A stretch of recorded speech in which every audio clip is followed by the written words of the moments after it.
नमस्कार दोस्तों, स्वागत है आपका अपने YouTube study channel quick study king पर। दोस्तों, इस वीडियो में चर्चा करेंगे राजस्थान की वर्ष 2022 की मार्च महीने की करंट अफेयर पर, जिसमें कई महत्वपूर्ण करंट अफेयर जैसे नारी शक्ति सम्मान 2020 और 21, राष्ट्रीय जल पुरस्कार, राम लुभाया कमेटी का गठन, राष्ट्रीय युवा संसद पुरस्कार, राष्ट्रीय पुरुष हैंडबॉल प्रतियोगिता, सेडूराम कृष्णिया और इन्हीं के समान अन्य महत्वपूर्ण करंट अफेयर जो कि आने वाली एग्जाम के लिए बहुत ज्यादा महत्वपूर्ण साबित होंगे। इसलिए वीडियो को आप एकदम अंत तक देखिए ताकि एग्जाम में कोई प्रश्न आपसे ना छूटे। तो आइए वीडियो को शुरू करते हैं। पहला प्रश्न है, 8 मार्च 2022 को राजस्थान की किस महिला को नारी शक्ति सम्मान 2021 से सम्मानित किया गया है? तो ये कौन है? ऑप्शन बी, बैतुल बेगम। दोस्तों, एग्जाम की दृष्टि से बहुत ही महत्वपूर्ण प्रश्न है ये। आइए इसको थोड़ा डिटेल में देख लेते हैं। अंतर्राष्ट्रीय महिला दिवस यानी 8 मार्च के अवसर पर विभिन्न क्षेत्रों में उत्कृष्ट कार्य करने वाली 29 हस्तियों को वर्ष 2020 और 2021 के लिए नारी शक्ति पुरस्कार से सम्मानित किया गया है। 2020 के जो पुरस्कार थे उन्हें कोरोना के कारण पोस्टपोन कर दिया गया था, इसलिए उन्हें 2021 के साथ ही दिया गया है। इनमें राजस्थान जयपुर की, दोस्तों ध्यान रखना है, बैतुल बेगम है जयपुर की। एग्जाम में पूछा जा सकता है ये कि मांड और भजन लोकगीत गायिका बैतुल बेगम को नारी शक्ति पुरस्कार 2021 से, दोस्तों ध्यान रखना है 20 और 21 के एक साथ दिए गए हैं, लेकिन इन्हें 2021 वाला पुरस्कार प्रदान किया गया है। और दोस्तों, उन्हें यह पुरस्कार भारतीय लोक संगीत को अंतर्राष्ट्रीय पहचान दिलाने के लिए दिया गया है। इससे पहले बाड़मेर की रूमा देवी, एग्जाम में कई बार यहां से क्वेश्चन आया था, बाड़मेर की रूमा देवी जी को नारी शक्ति पुरस्कार 2018 से सम्मानित किया गया था। तो ये भी हमें ध्यान रखना है, ये वाला फैक्ट भी। आइए आगे चलते हैं। अगला प्रश्न है, हाल ही में आयोजित स्पेनिश पैरा बैडमिंटन 2022 में 2 स्वर्ण पदक जीतने वाले कृष्णा नागर का संबंध किस खेल से है? तो इनका संबंध किस खेल से है? Option C, badminton. दोस्तों ध्यान रखना है, कृष्णा नागर का संबंध बैडमिंटन से है और इनका संबंध जयपुर जिले से है। दोस्तों, इनके बारे में महत्वपूर्ण फैक्ट है कि पिछले साल टोक्यो पैरा ओलंपिक 2020 में इन्होंने बैडमिंटन में स्वर्ण पदक प्राप्त किया था और उसके बाद इन्हें मेजर ध्यानचंद खेल रत्न पुरस्कार से नवाजा गया। बहुत ही महत्वपूर्ण जानकारी है, याद रखनी है, एग्जाम में पूछी जा सकती है। आइए आगे चलते हैं। अगला प्रश्न है, मार्च 2022 में राजस्थान में नए जिलों के गठन के लिए गठित उच्च स्तरीय समिति का अध्यक्ष किसे मनोनीत किया गया है? तो किसे मनोनीत किया गया है इसका अध्यक्ष? ऑप्शन सी, राम लुभाया जी को। दोस्तों, एग्जाम की दृष्टि से बहुत ही ज्यादा महत्वपूर्ण है ये, क्योंकि काफी लंबे समय बाद नए जिलों के गठन के लिए किसी उच्च स्तरीय समिति का गठन किया गया है। इसके साथ साथ हमें जो लेटेस्ट जिले बने राजस्थान के वो भी याद रखने हैं। सबसे लेटेस्ट जिला बना है राजस्थान में, वो है प्रतापगढ़। ये राजस्थान का 33वां जिला है और ये 2008 में बना था। और ये जिला उदयपुर, बांसवाड़ा और चित्तौड़गढ़, इन तीनों जिलों से अलग करके बनाया गया था। दूसरा जो लेटेस्ट जिला है 32वां जिला, वो है करौली। ये राजस्थान का 32वां जिला था और ये 1997 में, दोस्तों ये याद रखना है जिलों का, एग्जाम में अभी हाल में कुछ एग्जाम में पूछा गया है। ये बना था प्रतापगढ़ 2008 में और ये 1997 में बना था और ये जिला सवाई माधोपुर से अलग होकर बना था। तो ये दोनों जो लेटेस्ट जिले हैं वो याद रखने हैं, एग्जाम की दृष्टि से इंपॉर्टेंट है। आइए आगे चलते हैं। अगला प्रश्न है, 10 मार्च 2022 को आयोजित राष्ट्रीय युवा संसद में प्रदेश के किस व्यक्ति को द्वितीय स्थान पर सम्मानित किया गया है? तो ये कौन है? ऑप्शन ए, सिद्धार्थ जोशी जी को। दोस्तों ध्यान रखना है, 10 मार्च 2022 को आयोजित राष्ट्रीय युवा संसद में डूंगरपुर जिले के सिद्धार्थ जोशी ने द्वितीय स्थान प्राप्त किया। आइए आगे चलते हैं। अगला प्रश्न है, मार्च 2022 में वितरित राष्ट्रीय जल पुरस्कार 2020 द्वारा सर्वश्रेष्ठ राज्यों में राजस्थान को किस स्थान पर रखा गया है? तो इसमें राजस्थान को किस स्थान पर रखा गया है? ऑप्शन बी, द्वितीय स्थान पर।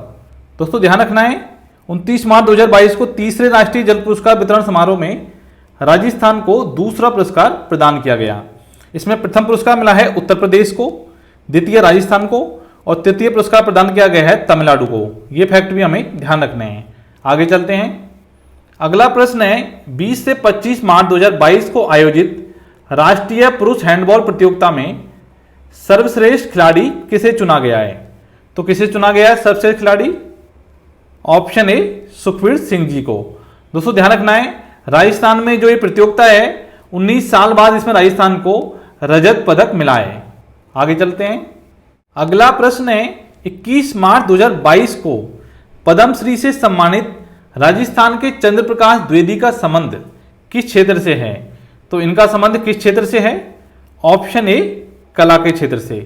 दोस्तों ध्यान रखना है, इस बार राजस्थान को कुल 5 पद्म पुरस्कार प्राप्त हुए हैं, जिनमें 2 पद्म भूषण और 3 पद्मश्री पुरस्कार प्राप्त हुए हैं। यदि पद्म भूषण पुरस्कारों की बात की जाए तो राजीव महर्षि जी को सिविल सेवा के क्षेत्र में पुरस्कार दिया गया है और इनका संबंध जयपुर जिले से है। दूसरे हैं देवेंद्र झाझरिया जी, जिन्हें खेल के क्षेत्र में, खेल में कौन सा, जेवलिन थ्रो के क्षेत्र में पुरस्कार दिया गया है और इनका संबंध चुरू जिले से है। इंपॉर्टेंट है दोस्तों, कई बार पूछा जा चुका है। और यदि पद्मश्री पुरस्कारों की बात की जाए तो 3 व्यक्तियों को प्राप्त हुए हैं ये। पहले हैं चंद्र प्रकाश द्विवेदी जी, जिन्हें कला के क्षेत्र में पुरस्कार दिया गया है और इनका संबंध सिरोही जिले से है। दूसरी है अवनी लेखरा जी, जिन्हें खेल के क्षेत्र में, निशानेबाजी के क्षेत्र में पुरस्कार दिया गया है और इनका संबंध जयपुर जिले से है। तीसरे हैं राम दयाल शर्मा जी, जिन्हें कला के क्षेत्र में, ये एक नौटंकी कलाकार है और इनका संबंध भरतपुर जिले से है। दोस्तों इन पुरस्कारों को हमने डिटेल में जनवरी महीने की जो मंथली करंट अफेयर है उसमें कवर किया है, वहां पर जाकर आप इन्हें डिटेल में देख सकते हैं। आइए आगे चलते हैं। अगला प्रश्न है 6 मार्च 2022 को दिवंगत स्वतंत्रता सेनानी सेडूराम कृष्णिया का संबंध किस जिले से है? तो इनका संबंध किस जिले से है? ऑप्शन बी झुंझुनू जिले से। दोस्तों ध्यान रखना है, राजस्थान के झुंझुनू जिले के निवासी आजाद हिंद फौज के सिपाही, इंपोर्टेंट क्वेश्चन है ये, सेडूराम कृष्णिया का 104 वर्ष की उम्र में निधन हो गया हाल ही में। आइए आगे चलते हैं। अगला प्रश्न है 25 मार्च 2022 को विधानसभा में आयोजित सेमिनार में सर्वश्रेष्ठ विधायक का सम्मान किसे दिया गया है? तो किसे दिया गया है सर्वश्रेष्ठ विधायक का सम्मान? ऑप्शन सी ए और बी दोनों, यानी कि बाबूलाल और मंजू देवी, इन दोनों को सर्वश्रेष्ठ विधायक का सम्मान दिया गया है। अगला प्रश्न है हाल ही में लिए निर्णय में सरकारी स्कूलों के कक्षा 1 से 8 के छात्रों को सप्ताह में कितने दिन दूध पिलाया जाएगा? तो कितने दिन दूध पिलाया जाएगा? ऑप्शन ए 2 दिन। दोस्तों इस स्कीम का नाम क्या है? ये स्कीम है अन्नपूर्णा दूध योजना और इसकी शुरुआत हुई थी जुलाई 2018 में, लेकिन बीच में कुछ कारणवश इसे बंद कर दिया गया था और अब इसे पुनः प्रारंभ किया गया है। आगे चलते हैं। अगला प्रश्न है 28 फरवरी 2022 को राजस्थान के किस व्यक्ति को Vikram Sarabhai teacher scientist national award से सम्मानित किया गया है? तो ये कौन है? Option A doctor GS मिनारिया। अगला प्रश्न है हाल ही में प्रदेश के किस एयरपोर्ट को नागरिक हवाई अड्डा बनाने की मंजूरी प्रदान की गई है? तो ये कौन सा एयरपोर्ट है? ऑप्शन सी उत्तरलाई एयरफोर्स स्टेशन। उत्तरलाई एयरफोर्स स्टेशन को नागरिक हवाई अड्डा बनाने की मंजूरी प्रदान की गई है। अगला प्रश्न है प्रदेश के किन जिलों में 1800 मेगावाट के 2 सोलर पार्क विकसित किए जाएंगे? तो ये कहां किए जाएंगे? ऑप्शन ए जैसलमेर और बीकानेर में। ध्यान रखना है, जैसलमेर और बीकानेर में 1800 मेगावाट के 2 सोलर पार्क विकसित किए जाएंगे। अगला प्रश्न है हाल ही में राजस्थान उच्च न्यायालय के कार्यकारी मुख्य न्यायाधीश कौन बने हैं? तो ये कौन बने हैं? Option C justice Narendra Mohan Shrivastava. अगला प्रश्न है हाल ही में प्रदेश के किस जिले में लो कॉस्ट सेंसर्स स्थापित किए गए हैं? तो ये कहां स्थापित किए गए हैं? ऑप्शन ए जयपुर में। दोस्तों ध्यान रखना है, राजस्थान राज्य प्रदूषण नियंत्रण मंडल तथा IIT कानपुर के संयुक्त तत्वाधान में जयपुर शहर में 40 अलग अलग स्थानों पर लो कॉस्ट सेंसर स्थापित किए गए हैं। अगला प्रश्न है 28 मार्च 2022 को राजस्थान राज्य समाज कल्याण बोर्ड का उपाध्यक्ष किसे नियुक्त किया गया है? तो किसे नियुक्त किया गया है इसका उपाध्यक्ष? ऑप्शन बी मीनाक्षी चंद्रावत को। अगला प्रश्न है हाल ही में प्रदेश की कितनी सहकारी समितियों को उत्कृष्टता और श्रेष्ठता पुरस्कार 2021 से सम्मानित किया गया है? तो कितनी सहकारी समितियों को किया गया है? Option A 5। दोस्तों वीडियो देखने के लिए आपका बहुत बहुत धन्यवाद। यदि वीडियो आपको अच्छा लगा हो तो वीडियो को लाइक और शेयर कर दीजिए, और यदि आप चैनल पर नए हो तो चैनल को सब्सक्राइब कर दीजिए। धन्यवाद।